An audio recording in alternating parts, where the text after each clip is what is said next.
Our presentation today, the Lawrence House Center for the Arts by Leonard Segall. Leonard Segall grew up in Mont-Saint-Hilaire in Quebec. He studied mathematics and engineering, also known as applied math, at Queen's University in Kingston. From his second year on, Leonard enjoyed volunteering at Queen's Radio, where he learned both the announcing and technical sides of the studio. He is a lifelong listener to the CBC. On graduation in 1979, Leonard joined Dow Chemical Canada in Sarnia. There he gained an interest in process control and the realization to avoid a management career and pursue a technical career, he would need more advanced education.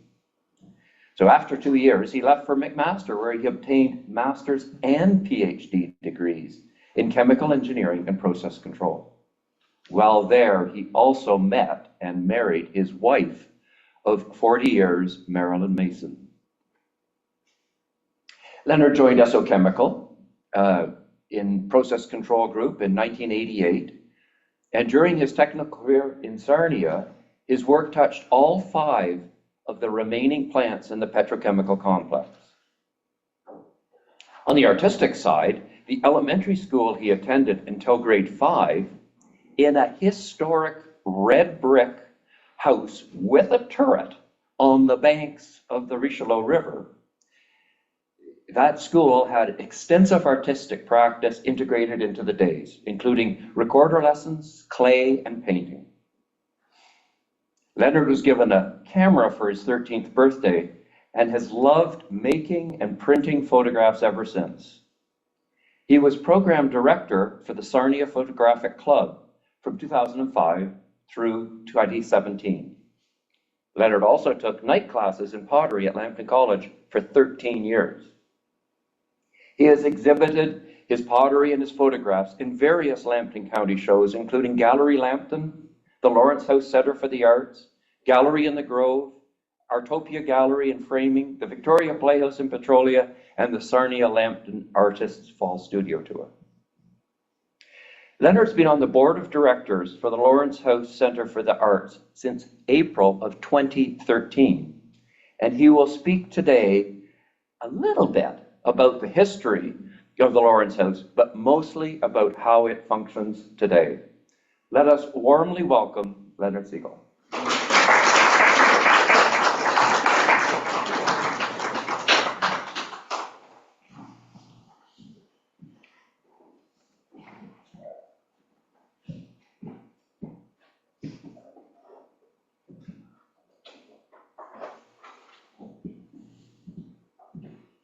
Bring my laptop over here so I can see what I'm talking about, and see if we can wake it up.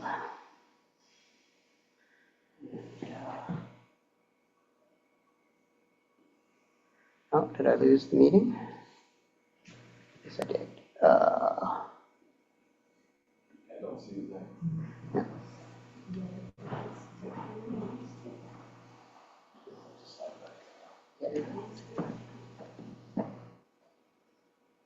The link to do that. Yeah, I'm just going to get it in my email.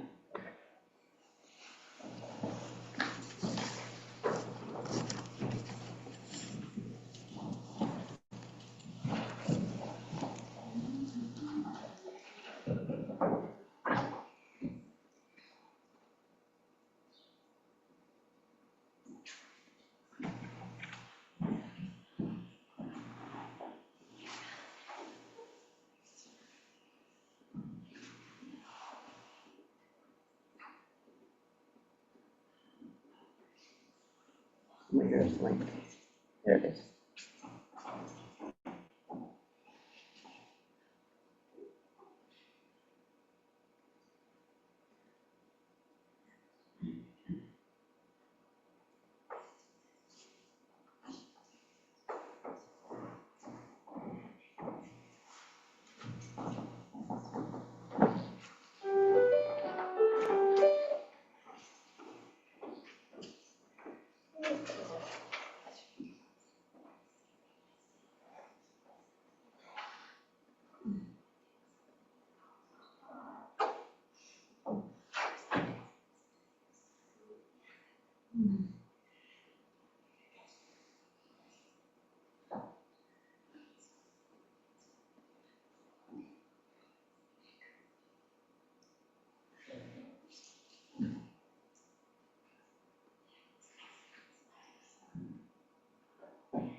All right, how are we doing?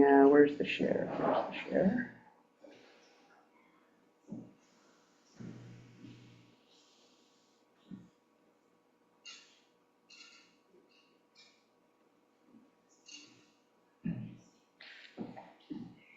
Okay.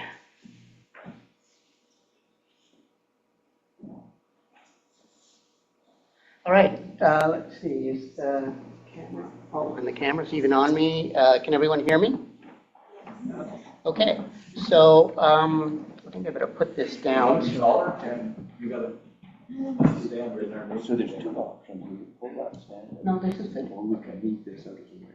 I'm good. You're good at it. I've taken long enough getting set up. Okay, so yes, I'm the chair of the board of directors at the Lawrence House Center for the Arts, and as Mark said, I've been there for 13 years. And who here has been to the Lawrence House? Okay, there's a couple who haven't. Yeah, I kind of looked twice when Annette didn't put up her hand because she did belatedly, because she leads our open stage on the second and third Monday evening of the month. And so tomorrow she'll be there leading, tomorrow's the second Monday? Yes. Yes, it is. So she'll be there leading an open stage for poets, singers, songwriters, pianists, and whoever wants to take to the microphone. And Annette's been there. Steve Lane's been at the piano on occasion at Lawrence House, and Brad Gray has come out to open stage and performed at Lawrence House. And then there's some other people that I've seen here who've come out to our exhibitions and our concerts. So the Lawrence House is a historic building across the street from the library. It is built in 1892, red brick building in apparently what's called the Queen Anne architectural style. And when I looked that up, it said it's a mishmash of all kinds of styles. So, you know, it has a turret and an oriel window with a dome over it, and a variety of other architectural features, some chimneys. And it was built in 1892 by William Lawrence and his family. An offshoot of the Lawrence family from Toronto was in Lawrence Avenue and Lawrence Park, and they had a premium lumber business just south of Lawrence House on the St. Clair River. And the last person to live in the house passed away in 1940, and the house sat vacant for 40 years. The grandson of the original owners, William Carroll, donated it to the Lawrence, to the city of Sarnia. I'm just looking for the picture that goes with that.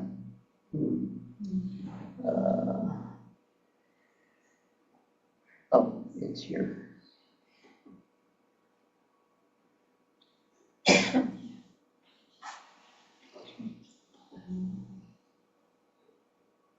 Oh, I don't have my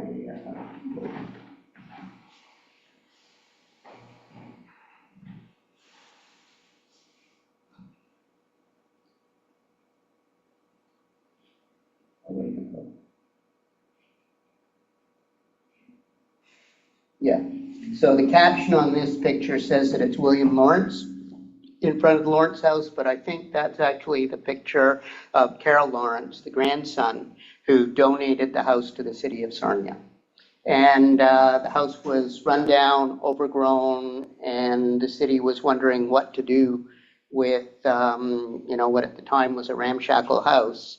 And they got a $500,000 donation from Suncor at the behest of Walter Petruschuk on behalf of the board of directors. They had completed a plant expansion ahead of schedule and under budget, and wanted to thank the community.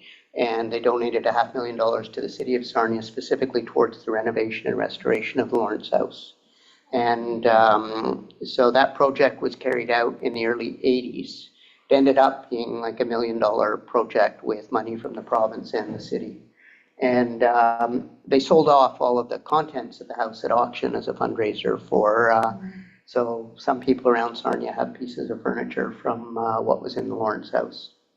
And it reopened in 1986 as part of the Sarnia Library. So it's directly across the street from the library. It had their audiovisual department records, and Jeff Beeler was telling me recently that they had 16 millimeter films and a projector that people could rent to watch the movies. And in 2001, the city decided they no longer, or the county decided they no longer wanted the building as part of the library system, and so it reverted to the city, and they were seeking opportunities of what to do. And the winning suggestion was to create Lawrence House Center for the Arts. So it was incorporated as a not-for-profit charitable organization dedicated to the promotion of the visual, literary, and performing arts, and housed in that building. So Walter Petruschuk was the chair of the board of directors of that first board. And Lynn Brogman and Pam Turner-Wong were both on that board of directors. They were the heads of the Sarnia Lambton Arts Council, which had like an art store in Bayside Mall. Some people may remember that, right next to Gallery Lambton. And they were,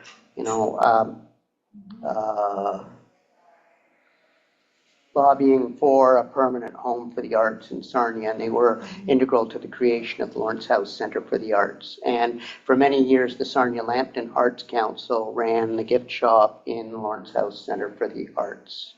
It's been through various incarnations. At one time, it had like a $300,000 budget, an executive director, a bookkeeper, and it created the Crudimentary Tales, which was a huge project involving hiring a playwright and a costume team from Toronto to teach people to make papier-mâché costumes, and a director, and that was their signature project. But as grants dried up, the Lawrence House was threatened with closure in 2012, and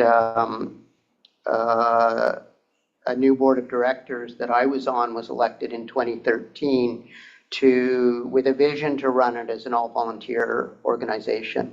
As Mark mentioned, I've been on the board of directors of the Sarnia Photographic Club, and it runs its program and activities all volunteer. Lawrence House is another scale up. It open 11 to 4 Wednesday through Sunday, has a lot of activities, but since 2013, we've been doing it on an all-volunteer basis. We pay for our bookkeeping, and we have Datasar Alan Ho donates his time pro bono for the preparation of our annual report and our tax return. But and the only other thing we pay for is if we get a Canada Summer Jobs Grant, as we've gotten this year, we'll have a paid summer student, which helps relieve our volunteers a little bit during the summer months. But let me just get my train of thought. So, so we're an all-volunteer yes, we're an all-volunteer organization, so it's a team of volunteers who keep the doors open 11 to 4 Wednesday through Sunday. And I like to say that we can do anything we want that we have volunteers to lead. So Annette leads our open stage, and so she's there 2 evenings a month leading our open stage. We have a concert committee that organizes concerts. We have 2 concerts coming up. We have John Palat and Adam Kilner. They are friends since high school, and John plays classical piano. He'll be playing Schubert, Liszt, and Chopin. And Adam plays 70s and 80s pop piano rock. So Elton John, Tears for Fears, and I'm hoping there'll be some Billy Joel in there. And I'm not I'm not sure if they're going back and forth or if they're each doing half of the concert. And then we have one with Sandra Mogensen, who's a classical pianist, and she focuses on the work of neglected women composers, that there have been women composers through the centuries whose work has not been as recognized as their male counterparts, and she researches and plays their music. So I'm going to take you through our website, which lists some of the activities that we do. So we have a different art show every month. And this month, it's the high school art show. And there'll be a closing reception for that on Tuesday, May 27th or 28th, whatever the Thursday evening is. It's right there. Thursday, May 28th in the evening is the closing reception. And I'm going to take you, we have a volunteer, Leanne Cotton, together with Adrian McKechnie, have been publishing a newsletter. And the newsletter has been published monthly since January. And in the May issue, that's the January, that's the photo of the Lawrence House for anybody, in case anybody hadn't seen it, I brought that up. And this is the May issue. And in each issue, Leanne highlights our calendar of events. So this is, let's see if we can make it bigger.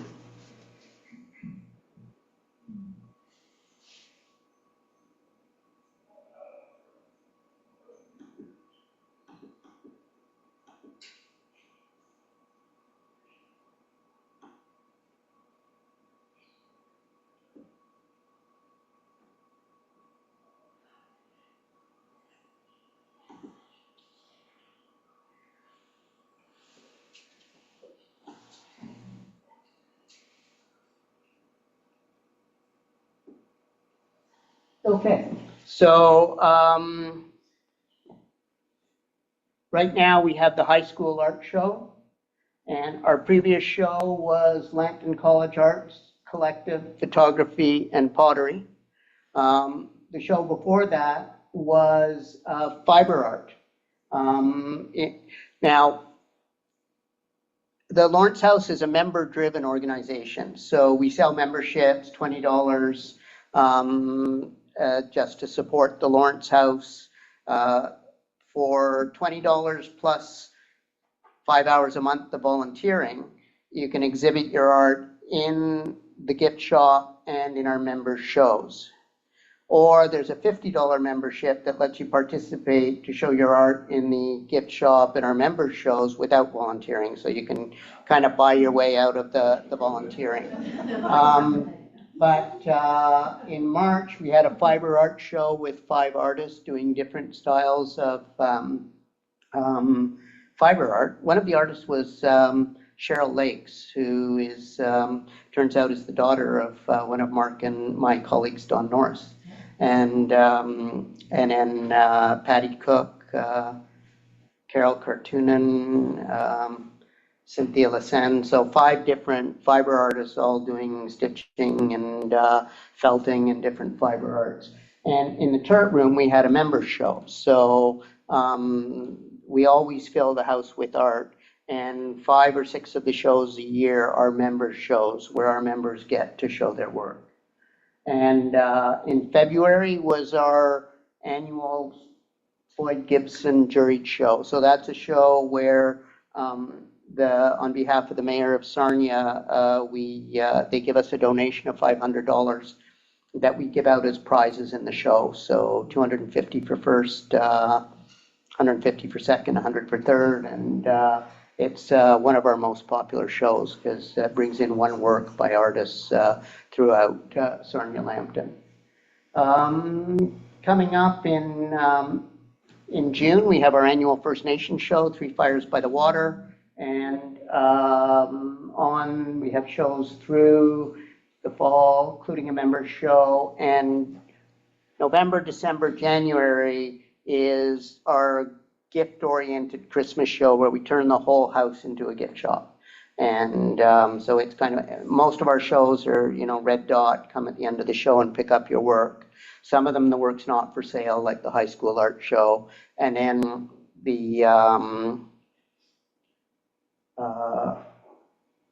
we have this gift shoppy one, and it kind of runs for 3 months because at the end of the year, people aren't, we used to run the Floyd Gibson in January, but New Year's isn't a really good time for turning over shows. So we moved it to February, and this is our schedule. Some of them are permanent, some of them are changing from year to year. All right. Yes, so that's our current show with Northern Collegiate, Northampton, St. Pat, St. Francis.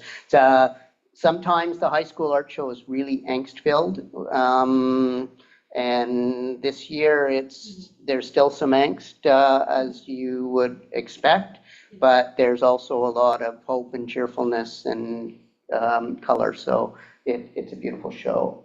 The newsletter has work from the show on the included in the newsletter. You can go to our website, and then there's a profile of artist Wilma Mel. She had an exhibition at Florence House, then she exhibited at the Gallery in the Grove. She's currently exhibiting in the Paint Ontario in Ontario, in Grand Bend, at the Legion there. So, and then it has coming events. So I mentioned the concerts in the Turret Room, Sandra Mogensen and John Palat and Adam Kilner. We also rent out space. So the Kiwanis Center operates similarly to the Lawrence House in that they're in a city-owned building, but they pay rent and collect rent from the people who use them, the rooms. At Lawrence House, we have a license to operate, so we don't pay rent, and so we're able to rent out our rooms. We charge $25, so it's inexpensive, and we have a number of art-oriented things that rent our space. So there's a Sunday morning yoga with Monica Gillis. The Sarnia Photographic Club had been meeting at the Sarnia Library Theatre, but they've, since the pandemic, their membership is down a lot, so now they meet in the Turret Room at Lawrence House. Toastmasters meets, one of the Toastmasters clubs meets there on a Thursday evening, and then other people, Patty Cook sometimes rents space to give art classes. And one thing that Lawrence House was known for is children's art camps. And in 2013, 2012, when the city, when it was threatened with closure, the outgoing board of directors moved them to the city, and the city ran them at Lawrence House building until 2020, the pandemic, when they shut down. And out of the pandemic, they didn't want to pick them up again. We had given up insurance for children's programs because that was a big expense for us. So we finally found a partner in the Art House who were on London Road, and they've moved to Front Street next to the bicycle shop, and they're doing children's art classes. And they're going to be doing classes at Lawrence House. Oh geez, I'm out of time and I had other things that I was going to say. But for people with children, you can, Art House, Sarnia. That was real estate. It was a real estate office. I mean, it had been alternate grounds coffee shop and Mexico, and most recently a real estate office, and now it is the Art House. And Did not know that.